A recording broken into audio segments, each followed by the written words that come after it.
Welcome back, folks. Hey, this is the Camillus Regent, they call it. I picked it up while I was at Menards getting some stuff for the house, and me and my Miss Emmy Lou here is going to share with you what I think of this knife, and I'll preview it right here for you. And while you're at it, check out these lighters that I'm now doing. I'm going to start offering them to people. Kodiak Edge Blade Smithing, my little one, Zippo lighter. For those of you who like to collect the Zippos, you contact me, message me, let me know. Alright, now make sure you stick around the end of this video. I'm going to show you this knife disassembled and talk a little bit about it. So all due respect, let's get into this. And let me show off this Regent by Camillus. Now Camillus has been around over 100 years, right? So they know what they're doing. They know how to make a lesser expensive knife really great. And I haven't really been disappointed with the few that I've seen that my buddies had. And I'm like, hey, I'm into low budget knives. I love buying them. You know, here's one of my favorites, Ozark Trail $10 knife, right? This one here is $28 and some change out the door with tax. They do have another one at Menards that's a $20 with a little bit of change out the door plus tax. Okay, with all due, let's get into this review here real quick. Okay, to tell you the truth, this thing, less than 3 pounds of pressure, that thing's flying open. I mean, I'm on fingertip on the end of it. This does have the ball bearings, as it says on the package here. We got a 420 steel, and it's titanium bonded. Now, I'm going to do a little more research on that. Maybe do a review in a short video or something telling you about the titanium bonded steel from Camillus. All right, it's a folding knife, of course. 420 stainless steel, titanium bonded. 3 3/4 inch blade, which is bigger and more blade service than the paramilitary too, if you in comparison. All right, it's got glass-filled nylon handles. Okay, so it's a fiberglass nylon-filled handle, which makes it stronger than just the plastic itself. All right, and it's a quick launch bearing system. You'll see what kind of bearings the bearings are housed in when at the end of the video, I'll show you what it is, what they look like. Okay. And lifetime warranty, they said 3 times harder. Okay. In comparison to the blade sizes, we got these 4 knives here.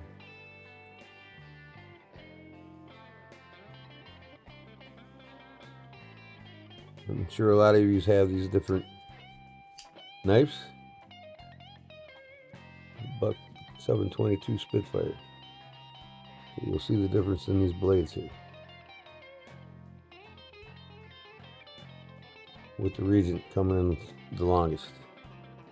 These 2 handles are exactly the same length. Okay. As you can see, the paramilitary too has all the right curves in the right place. Everybody loves it. You know, it's comfortable. You can choke up on it just like this with the jimping here. You can choke up on this Regent jimping there. Okay. So far, the design's rock solid. I really love the feel of this in my hand. You can see it's sticking out just as much as the paramilitary too. Okay.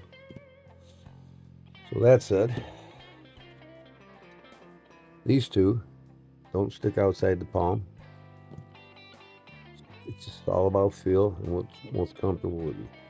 With the jimping, this knife, that knife, this knife, they all have jimping on it. Okay, this one has a little bit longer than the rest of them. Okay, of course this one curves up, but choking on it, real comfortable. You could probably put your pinky in that choil area there and get a little farther if you need to be. As far as choking all the way up on the front, nice. Now this is a hollow ground blade, and the edge geometry is super thin. If you look at the edge geometry in that compared to this flat grind and the Spyderco. You can tell the difference. I can anyways. Okay, the flat grind, you can tell the difference to me. I love the choil on it, and this thing is pretty well built. There's no edge, there's no blade play in it. You can see I'm trying to move it, and it's moving the body instead. And I just kind of love this Spear American Tonto Warncliffe style lathe. I think it reeks fighting tactical to me with that longer blade and that cutting surface. Will really dig in with that Warncliffe. But yeah, I mean, this thing is fidgety. You just don't. You have different options here to deploying this knife. You hit that, flies right out. Okay. That finger flick with the finger deploy. All right. This here, I haven't done it yet successfully, but you can flick it with one finger underneath. Thumb flick it. And possibly I haven't done yet is the, hard to do it with the camera in a way, and just the limited space, but the fighting flick. And look at this, it's got a nice thumb resting spot. I really love that. These two spots work really tactically well when it comes to fighting with this knife. You got some little guard here even sticking out. That's an added bonus. I'm pretty sure this would be in my rucksack for, what am I trying to unlock that like a buck or what? Yeah, I mean, look at this. I mean, the detents are nice, solid, locks up solid. There's a break here when the bearing on the liner spring catches, comes down, and it falls in nicely. Nice and centered. I mean, $28 knife, folks, come on. I've seen some $200 knives worse than that. It has a semi-deep carry. You don't have too much of a pocket clip on it. Stainless steel. And what I love about it is flush mounted with countersink screws, which is nice. And I'll show you at the end of the video how that works in the pocket. Okay. All around a great knife for 28 bucks and some change, I'll tell you what. I mean, I don't even flick my wrist. She goes upside down. She goes upside, right side up, sideways. You know, tactically, I could probably grab the blade here if I wanted to. Now, like I said, the table in here, thumb right there where you want it. You know what I mean? This thing is just phenomenal for what it is. How less it costs. Okay, what else here? Spacer's got some jimping on it. That's really nice. Got a lanyard loop in the back. Not really any hot spots, you know, maybe a little bit here, but you know what, your thumb fits in there nice, your hand fits in there nice. They get the curves all in the right spots. I love it. I mean, hey, this one was 125, and I think this one's every bit of that one. Like I said, edge geometry, you know. This just doesn't have the blade length for sliceability in it. You know, cutting on the campfire, you know, choking up. You're just limited here. This would be more of a skinner. That belly on that blade like that, that'd be more of a pocket skinner at the campsite. Skinning a squirrel or a skunk if you skunk. I know the Indians did. But anyways. Yeah, I mean, she's sweet. Listen. What was her trail? I love both of these knives, to tell you the truth. This is a $10 knife. I'm going to yet to get their $5 white one. But this handle material, and just to show you how strong this, just to tell you how strong this is.